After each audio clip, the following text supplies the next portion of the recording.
Bendito sea el Señor. Y repito lo que he dicho en los dos mensajes o los dos estudios bíblicos que hemos tenido sobre este tema. Y es que cuando hablo de frutos en nuestra vida cristiana, hablo de nuestras palabras, de nuestras acciones, de nuestros hechos, y hablo de nuestra forma de caminar por la vida como Dios quiere que caminemos. Y entonces vuelvo a leer por tercera vez la parábola de Jesús en Lucas capítulo 13. La parábola de la higuera. Dice así la palabra del Señor. Y les presentó la siguiente ilustración. Un hombre plantó una higuera en su jardín y fue a ver si había producido alguna fruta. Un día, cansado de no encontrar nada, ordenó al viñador que la cortara. Hace 3 años que la planté y no ha producido nada, dijo. ¿Para qué perder el tiempo? Está ocupando un espacio que podemos utilizar con mayor provecho. Pero el jardinero le dijo, dale otra oportunidad, déjala otro año, que me voy a ocupar de ella y la voy a abonar bien. Si el próximo año da frutos, bien, y si no, la cortaré. El juicio que vemos de parte del dueño de la viña no era para toda la viña, sino solamente para la higuera que no daba frutos. Y hermanos, Dios nos ve a cada uno de nosotros en forma individual. Y Él también ve a aquellos cristianos que actúan en forma negligente, descuidada, sin esmerarse, y por lo tanto no fructifican, no producen frutos para la gloria de Dios, y frutos como Dios espera que cada uno de nosotros podamos tener. Y hoy veremos algo de los frutos que Dios espera de cada uno de nosotros. Y quiero verlo en 2 puntos. El primero, no sé si lo tendríamos ahí. Dios espera frutos dignos de arrepentimiento. Esto fue lo que Juan el Bautista le decía a cada uno de los judíos que se allegaban hasta el Jordán para ser bautizados por él. Y entonces leemos en el capítulo 3, Juan se dirigía a las multitudes que iban a bautizarse, más o menos en estos términos. ¿Creen que bautizándose van a escapar de la ira venidera? No. Primero vayan y demuestren en la práctica que se han arrepentido de veras. La versión Reina Valera dice, haced pues frutos dignos de arrepentimiento. Y los frutos del arrepentimiento o el arrepentimiento en sí no es llorar, no es lamentarse y seguir igual, sino que los frutos dignos de arrepentimiento deben manifestarse en nuestra vida, deben manifestarse con un cambio de actitud en nuestra vida aquí en la tierra. Por ejemplo, seguimos leyendo ahí en Lucas 3.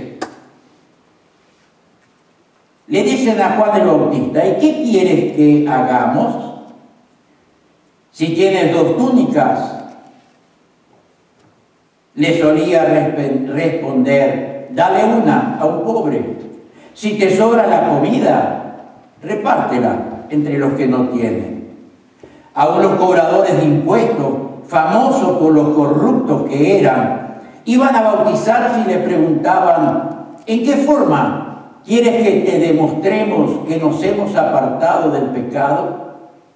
Siendo honrados, le respondía: no cobren más de lo que el gobierno romano exige. Y si un soldado le preguntaba qué tenía que hacer, Juan le respondía: no exijas dinero a la fuerza, o sea, sigue hablando de la honradez, no acuses a ningún inocente y conténtate con lo que recibes de salario. Y ahí en estas cosas que Juan el Bautista le decía a estas tres clases de personas, vemos algunas cosas que yo quiero resaltar. La primera de ellas es la generosidad.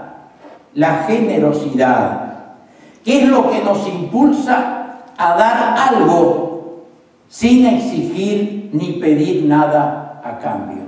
O sea, yo te doy, pero si tú me das. Eso no es generosidad. La generosidad, repito, es dar sin exigir o pedir nada a cambio. Les leo lo que leí hace un par de días. Ser generoso no se refiere solo a cosas materiales, sino también a ofrecer ayuda a personas que lo necesitan. Ser generoso no solo aporta a quien recibe nuestra acción, sino también a nosotros, porque nos sentimos satisfechos, nos sentimos bendecidos ayudando a otros. Generosidad. Pero también resalto la honradez, que es lo que Juan le dice tanto a los cobradores de impuestos como a los soldados.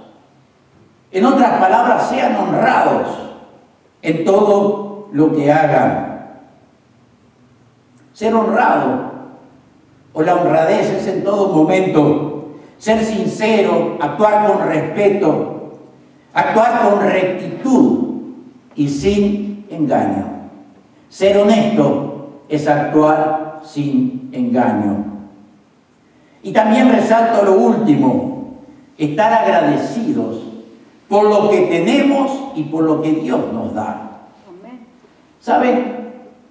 Ayer, no sé si fue en el informativo, si fue en un documental, pero vi en Filipinas, no sé si alguien lo vio, adolescentes, a jóvenes, 18, 20 años, que dicen que eran los que mantenían el hogar, revolviendo la basura en los diferentes restaurantes de la ciudad, y ahí revolviendo la basura y sacando cosas que le podían servir, y sacaban especialmente pedazos de pollo, de gallina, sacaban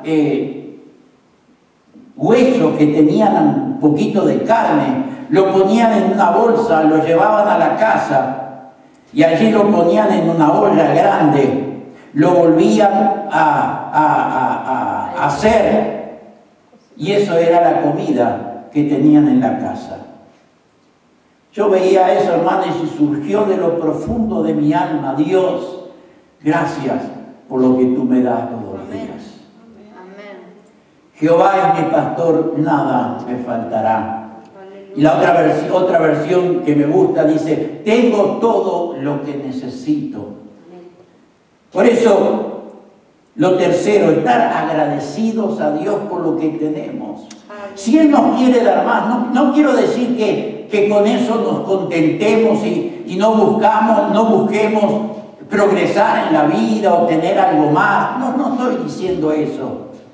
Pero lo que estoy diciendo es que no nos quejemos de lo que Dios nos da, de lo que Dios nos da para poder vivir cada día, sino que seamos contentos, seamos agradecidos con lo que Dios nos da. Bendito sea el Señor.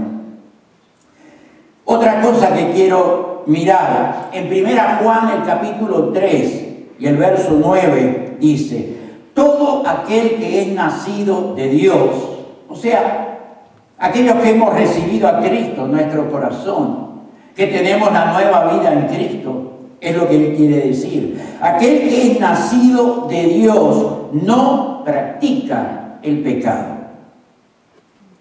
Porque, hermanos, una cosa es pecar y otra cosa es practicar el pecado. Somos pecadores y lo seguiremos siendo mientras estemos aquí en el cuerpo. Y por eso es que constantemente necesitamos la gracia y el perdón de Dios. Y por eso leemos que Dios es bueno, que Dios es misericordioso, que Dios es paciente, que Dios perdona el pecado. Primera Juan, quiero leer ahí algunos versículos. En el capítulo 1, versos 8 al 10. Si decimos que no tenemos pecado, estamos engañándonos a nosotros mismos y negándonos a reconocer la verdad. Porque si confesamos nuestros pecados a Dios, podemos estar seguros de que ha de perdonarnos y limpiarnos de toda maldad, pues para eso murió Cristo. Capítulo 2, versos 1 y 2. Hijitos míos, esto le digo para que no pequen. Pero si alguno peca, tenemos un abogado ante el Padre, a Jesucristo el justo. Él tomó sobre sí la ira de Dios contra nuestros pecados y nos reconcilió con Dios. Él es el sacrificio que fue ofrecido por nuestros pecados, y no solo por los nuestros, sino también por los de todo el mundo. Este es el mensaje en el capítulo 1, verso 5. Este es el mensaje que Dios nos ha dado para ustedes. Dios es luz y en Él no hay tinieblas. Por lo tanto, si decimos que somos amigos suyos y seguimos viviendo en las tinieblas del pecado, mentimos. Pero si, al igual que Cristo, vivimos en la luz de la presencia de Dios, entre nosotros habrá un compañerismo y un gozo maravilloso, y la sangre de Jesucristo, el Hijo de Dios, nos limpiará de todo pecado. La iglesia es un lugar de pecadores. La iglesia es el hospital donde vienen los enfermos. La iglesia es el taller donde venimos para que Dios trabaje en nosotros.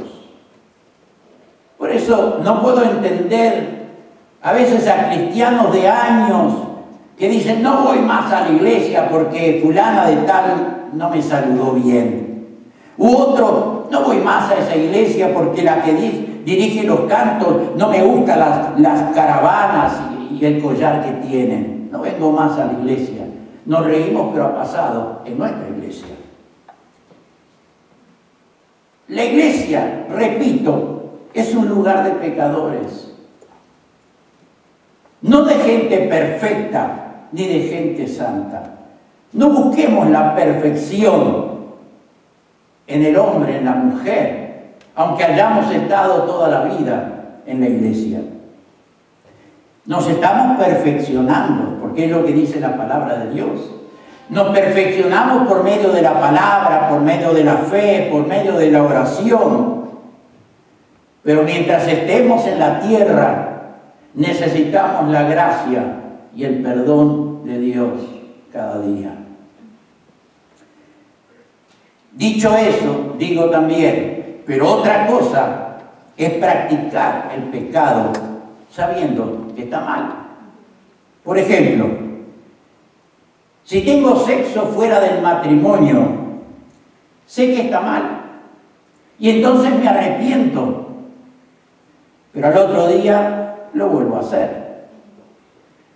O estoy en una situación tensa y si miento me salvo, y si digo la verdad no sé qué va a pasar y miento y me arrepiento porque está mal, pero vuelvo a tener otra situación tensa y ¿qué hago? Vuelvo a mentir.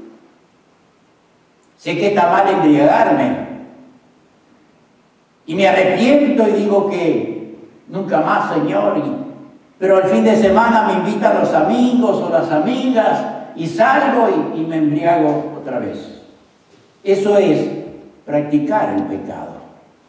Y es lo que Juan escribía, ¿verdad? De que el que es nacido de Dios no practica el pecado. No quiere decir que no pequemos porque estamos en este cuerpo de pecado, lo repito. Y el arrepentimiento, hermano y hermana, es una determinación que tú y yo tenemos que tomar de no volver a la vieja vida. Es una determinación, es una decisión que tenemos que tomar. No quiero volver más a la vieja vida. O sea, el que engañaba, no engaña más. El que robaba, no roba más. El que mentía, no miente más. El que era infiel, ya no lo es más. El que es chismoso, ya no lo es más. El apóstol Pedro escribe en su primera carta, capítulo 2, dice: desechen pues toda maldad, no finjan bondad. Apártense de la hipocresía, de las envidias y de los chismes. Si han gustado la bondad y la benignidad del Señor con insistencia de niños recién nacidos que lloran por leche, pídanle al Señor que les dé más.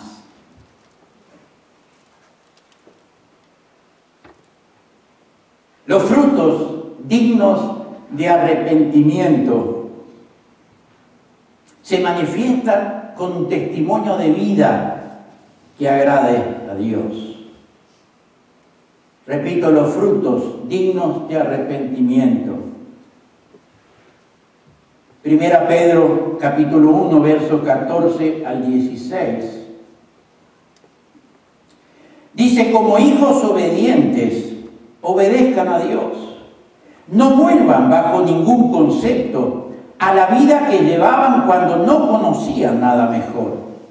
Sean santos en su manera de vivir, porque el que los invitó a ser hijos suyos es santo. Recuerden que su palabra dice: sean santos porque yo soy santo. Y repito otra vez, los frutos dignos de arrepentimiento se manifiestan con un testimonio de vida que agrade a Dios. El apóstol Pablo escribe a los Colosenses, capítulo 1, versos 10 al 12: para que andéis como es digno del Señor, agradándole en todo, llevando fruto en toda buena obra y creciendo en el conocimiento de Dios. Ahora, personalmente creo que los frutos dignos de arrepentimiento solo se pueden lograr sometiéndonos al control del Espíritu Santo. No lo podemos lograr en nuestras propias fuerzas. Sí tenemos que tomar, como dije, una decisión. Yo no quiero más volver a la vieja vida. Pero necesitamos someternos al control del Espíritu Santo. Porque Él nos ayudará a vencer la carne. Él nos ayudará a vencer este cuerpo que, dice la Biblia, nos lleva muchas veces a hacer lo que no queremos. Es lo que dice el apóstol Pablo: lo que quiero hacer no lo hago, y lo que no quiero hacer, eso hago. Porque este cuerpo de pecado, hay una ley en este cuerpo que quiere llevarnos al pecado. Él nos ayudará a poder vencer cada tentación. Él nos ayudará a poder vencer para que la vida vieja quede atrás y, como dice la Biblia, realmente seamos una nueva criatura en Cristo Jesús. El apóstol Pablo escribe a los Gálatas, capítulo 5, verso 16: les aconsejo que obedezcan la voz, solo la voz del Espíritu Santo. Él les dirá dónde ir y qué hacer. O sea, les mostrará su voluntad. Procuren no obedecer los impulsos de vuestra naturaleza. Y el verso 24: los que pertenecen a Cristo han clavado en la cruz los impulsos de su vieja naturaleza pecadora. frutos dignos de arrepentimiento. Y lo segundo que quiero ver con ustedes por algunos minutos es frutos para una vida de servicio. Frutos para una vida de servicio. Porque, hermano y hermana, al convertirnos a Cristo, dejamos de ser esclavos del pecado para convertirnos en siervos y siervas de Dios. Romanos capítulo 6, versos 17 y 18. Pero gracias a Dios, que aunque antes eran esclavos del pecado, ya se han sometido de corazón a la enseñanza que les fue transmitida. Así que, habiendo sido libertados del pecado, ahora son siervos de justicia. Siervos y siervas de justicia. Dios, a quien un día le entregamos nuestra vida, espera de nosotros frutos de una vida de servicio. Mirando un poco la carta del apóstol Pablo, especialmente a los filipenses, como que pude ver que él presentaba como una ofrenda a Dios el servicio que él le ofrecía a los hermanos de las diferentes iglesias. Y pensando en esto, Jesús nos mandó a producir frutos en la vida de otros. Por ejemplo, testificando que reciban a Jesús como Señor y Salvador. Fundamentalmente, siendo ejemplos con nuestra vida en aquellos que están a nuestro alrededor. Ya sea en la familia, en la casa donde vivimos, en el trabajo, en el estudio o donde sea, siendo ejemplos con nuestra vida. Bendito sea el Señor. Leímos el verso 8 en la parábola de la higuera. Entonces le dijo: Señor, déjala todavía este año. O también, en otras palabras, dale otra oportunidad. Señor, dale otra oportunidad. Y era para trabajar en ella, para dedicarle más tiempo, para dedicarle más cuidado. ¿Qué es lo que tú y yo, hermano y hermana, tenemos que hacer para que Dios esté satisfecho con nuestras vidas? Segunda Timoteo capítulo 2, verso 15. Procura con diligencia presentarte ante Dios aprobado, como obrero o siervo, sierva, que no tiene que avergonzarse, que usa bien la palabra de verdad. Hermanos, Dios nos ha dejado la Biblia como alimento espiritual, pero también para que ella nos ayude a crecer espiritualmente, a crecer en gracia, a crecer en verdad, a crecer en nuestra vida espiritual. Primera Pedro, capítulo 2,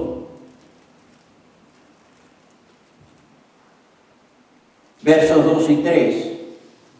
Una parte ya la leímos. Si han gustado la bondad y benignidad del Señor, con insistencia de niños recién nacidos que lloran por leche, pídanle que le dé más. Aliméntense con la lectura y la meditación de la palabra de Dios y fortalezcanse en el Señor.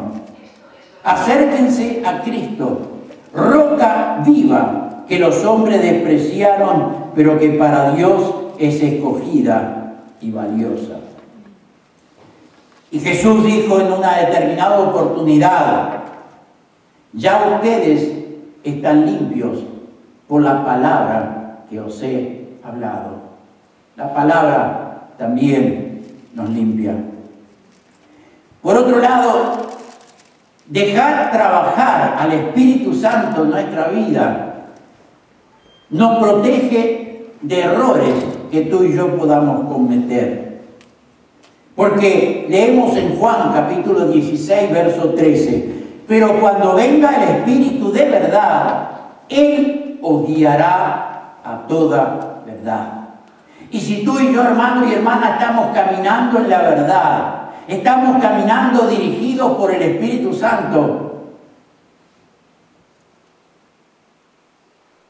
será una gran posibilidad de que no caigamos en error, de que no caigamos fuera de la voluntad de Dios. También el Espíritu Santo nos da valor para testificar y para vencer las tentaciones. Segunda Timoteo 1:7, porque no nos ha dado Dios espíritu de cobardía, sino de poder, de amor y de dominio propio. Dominio propio. Y otra cosa, llegando al final de a poco, Dios nos da dones para servirle a cada uno de nosotros.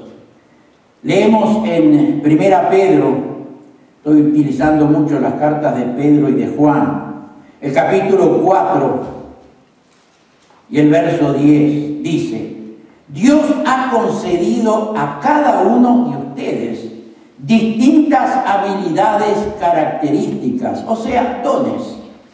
Empléenlas y en ayudarse mutuamente y compartan con otros las multiformes bendiciones de Dios. ¿Te sientes llamado a predicar? Predica. Entonces, como si Dios mismo hablara a través de ti. ¿Te sientes inclinado a ayudar a los demás? Hazlo. Hazlo con todas las energías que Dios te dé para que Él se glorifique a través de Jesucristo. Hermano y hermana, todos tenemos dones, talentos, capacidades que tú y yo podemos ponerlas al servicio de Dios y al servicio de nuestro prójimo. Por eso, hagámoslo. Hagámoslo, porque repito, todos tenemos dones, capacidades diferentes, talentos que podemos ponerlos al servicio de Dios. Bendito sea el Señor. Y termino. Versos 8 y 9.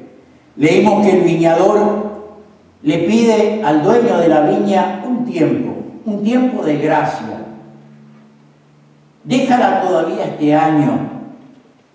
Dale otra oportunidad hasta que yo cabe alrededor de ella y la